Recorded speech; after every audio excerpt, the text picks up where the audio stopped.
अस्सलामुअलैकुम नाज़रीन, पाकिस्तान डायरी की एक और किस्त में आपको करते हैं खुशामदीद। हमारे साथ डॉक्टर सिद्रा आज मौजूद हैं और उनके साथ हम आज बात करेंगे फाइब्रॉइड पर। और फाइब्रॉइड के हवाले से डॉक्टर सिद्रा हमें आज बताएंगे। डॉक्टर सिद्रा गायनाकोलॉजिस्ट हैं कि फाइब्रॉइड बेसिकली होते क्या है, इनकी वजूहात क्या है, क्या ये डाइट के ज़रिए कंट्रोल हो सकते हैं, क्या ये नेचुरली श्रिंक हो सकते हैं। बिकॉज फाइब्रॉइड एक ऐसी चीज़ है जिससे इस वक्त एशियन कंट्रीज में स्पेशली तकरीबन 50% खवातीन जो है वो फाइब्रॉइड के मर्ज में मुब्तला हैं। तो मैं इस हवाले से जानना चाहूँगी सिद्रा से कि सिद्रा हमें इस हवाले से क्या इंफॉर्मेशन देती हैं। Thank you so much Sobia. बहुत ही जो है इम्पोर्टेंट टॉपिक है जो आपने सेलेक्ट किया है। और 50% हमारी एशियन ख़वातीन है, इसका मतलब है कि हर दो में से एक जो ख़वातीन है उसको फाइब्रॉइड होने का शिकार है।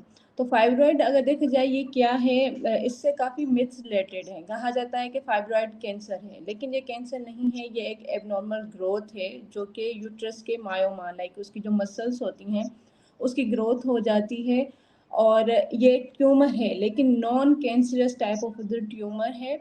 और इसकी इटियोलॉजी अगर उस पर बात करें तो इटियोलॉजी ज़्यादातर अननोन है। अननोन इटियोलॉजी या जिसको हम मेडिकल टर्म्स में कहते हैं इडियोपैथिक है, लाइक वो कॉजेज जिनका हमें अभी तक पता नहीं चला है, लेकिन काफ़ी रिसर्च के बाद ये पता चला है कि दो हार्मोन्स होते हैं। एक का नाम है एस्ट्रोजन जो कि वुमेन हार्मोन है, दूसरा प्रोजेस्टेरोन।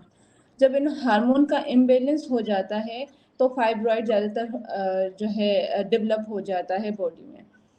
अच्छा, तो उसके साथ कुछ रिस्क फैक्टर्स होते हैं। हर डिजीज़ के होने के या हर इलनेस के पीछे एक रिस्क फैक्टर्स होते हैं जिसकी बुनियाद पर वो डिजीज़ जो है एग्रीवेट हो जाती है या एग्जेजरेट होती है।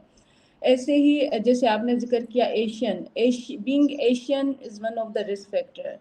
ब्लैक इथनिसिटी जिसमें अफ्रीकन्स आते हैं या ब्लैक अमेरिकन्स आते हैं वो भी एक जो है रिस्क फैक्टर है। उसके अलावा अर्ली मेनार्की लाइक पीरियड्स का age of menarche is 12 to 13 years, लेकिन अर्ली मेनार्की हो जाए या लेट मेनोपाज के मेंस्ट्रुअल एज जो है एशियंस की 50 ईयर्स ऑफ एज है, लेकिन 55 या 60 में अगर मेनोपाज आ रहा है तो ये भी। फैमिली हिस्ट्री ऑफ फाइब्रॉइड्स, अगर फर्स्ट डिग्री रिलेटिव्स हैं लाइक मेरी अम्मी को, मेरी खाला को अगर फाइब्रॉइड हैं तो देयर इज़ अ टेंडेंसी कि वो फाइब्रॉइड मुझे भी हो सकता है। तो ये सारे रिस्क फैक्टर्स हैं। और बहुत इंपॉर्टेंट जो रिस्क फैक्टर जिसकी वजह से बहुत मसले मसाइल हैं वो है इंक्रीज्ड बीएमआई। जब आपका बेसल मेटाबॉलिक इंडेक्स जो है वो बढ़ जाता है तो भी फाइब्रॉइड जो है बढ़ जाता है या उसकी ग्रोथ में इजाफा आ जाता है। तो ये सारे रिस्क फैक्टर्स हैं।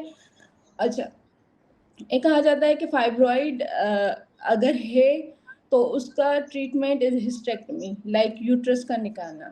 पर ये भी एक मिथ है, hysterectomy is the last option जो कि रहता है इसके ट्रीटमेंट के लिए।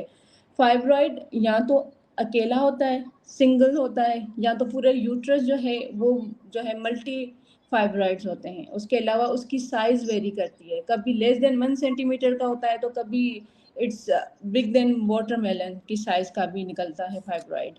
ऐसे ही जैसे एज होती है ना, जैसे 35 to 50 ईयर्स में रिप्रोडक्टिव एज में, ये वो एज होती है जब ईस्ट्रोजन सबसे ज़्यादा होता है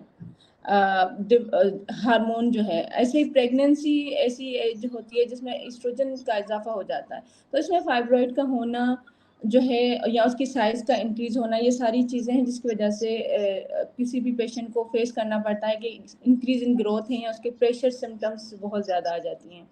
सिम्टम बहुत वेरी करती हैं। किसी के एसिम्टोमेटिक फाइब्रॉइड होता है, like it is then and there but it doesn't cause any symptom. और कुछ ऐसे फाइब्रॉइड होते हैं जो बिल्कुल कम लाइक पेंडिकुलेटेड होगा, छोटा पी साइज होगा, लेकिन it can cause heavy menstrual bleeding, it can cause irregular bleeding, it can cause pelvic pain, it cause bloating. ऐसे ऐसे यूरिन की कॉम्प्लिकेशंस हो जाती हैं। तो सिम्टम्स वेरी करती हैं। तो इसका ट्रीटमेंट डिपेंड करता है इन सारी चीज़ों पर कि पेशेंट की एज क्या है, फिर उसका ट्रीटमेंट डिसाइड होता है उसकी फर्टिलिटी विशेस क्या हैं, वो डिसाइड करता है सिद्रा, ट्रीटमेंट। हम यहाँ ब्रेक का वक्त हुआ जा रहा है। मैं आपको यहाँ से ही हम ब्रेक लेंगे नाज़रीन, और ब्रेक के बाद हम सिद्रा से बात करेंगे, क्योंकि ये टॉपिक काफी बड़ा है। इसके ऊपर काफी डिटेल में हम इसके मुख्तलिफ पहलुओं के ऊपर बात कर सकते हैं। ब्रेक के बाद हम सिद्रा से ये जानने की कोशिश करेंगे कि जिन लोगों के फाइब्रॉइड का साइज छोटा है और उसको डॉक्टर्स कहते हैं कि आप अपनी लाइफस्टाइल जो है ऐसे ही कंटिन्यू कर सकते हैं, क्योंकि ऑपरेशन जो है उसका हल नहीं है। तो हम इसके हवाले से डॉक्टर सिद्रा से ब्रेक के बाद बात को कंटिन्यू करेंगे। यहाँ वक्त हुआ है ब्रेक का। ब्रेक के बाद गुफ्तगू का सिलसिला यहाँ से ही जोड़ेंगे। हमारे साथ रहिएगा। जी नाज़रीन, ब्रेक के बाद आपको खुशामदीद कहते हैं। डॉक्टर सिद्रा हमारे साथ हैं। डॉक्टर सिद्रा, मैं जानना चाहूंगी कि आप हमारे पेशेंट्स, हमारे नाज़रीन को ये बताइए कि ऐसे लोग जिनको ऐसी खवातीन, बिकॉज ये एक बड़ा पेनफुल प्रोसेस है, आपको बड़ी एक तकलीफ से गुजरना पड़ता है, आपको थ्रू आउट आपको एक पीरियड्स पेन जैसी तकलीफ के साथ आप चल रहे होते हो, साथ साथ आपको रोजमर्रा जिंदगी के मामलात जो है उनको भी आपको देखना है। तो ऐसे लोग जिनका, मैं चाहूंगी कि अगली किस्त के अंदर हम उस हवाले से बात करें कि जो बड़े साइज के फाइब्रॉइड होते हैं उनको कैसे हैंडल करना है। अभी मैं आपसे जो जिनके फाइब्रॉइड का साइज, जैसा कि आपने मटर के दाने की बात की कि इस साइज का है, या चावल के दाने का साइज का है, तो ऐसी खवातीन जिनको साथ में इरेगुलर पीरियड्स की भी शिकायत हो रही है और साथ में पूरा महीना वो दर्द के साथ, तकलीफ के साथ गुजर रही है, उनके लिए क्या हल होता है? सोबिया, इसका हल जो है एक्चुअली जो बेसिक है ना, वो है लाइफस्टाइल मॉडिफिकेशन।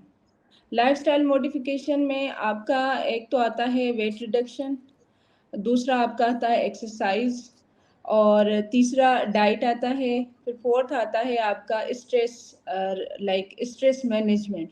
ये चारों चीज़ें ऐसी हैं जो कि रिलेटेड हैं फैटी एसिड से। इवन अब हम जब स्ट्रेस ले रहे होते हैं तो कुछ फैटी एसिड डेवलप हो जाते हैं। ऐसे ही हम कुछ डाइट ऐसी ले रहे होते हैं जैसे कि प्रोसेस्ड फूड लेते हैं, तो उसमें भी सैचुरेटेड फैटी एसिड होता है। तो फैटी एसिड्स में एक एलिमेंट होता है जिसको कहते हैं ईस्ट्रोन। ईस्ट्रोन बॉडी में कन्वर्ट हो जाता है ईस्ट्रोजन में।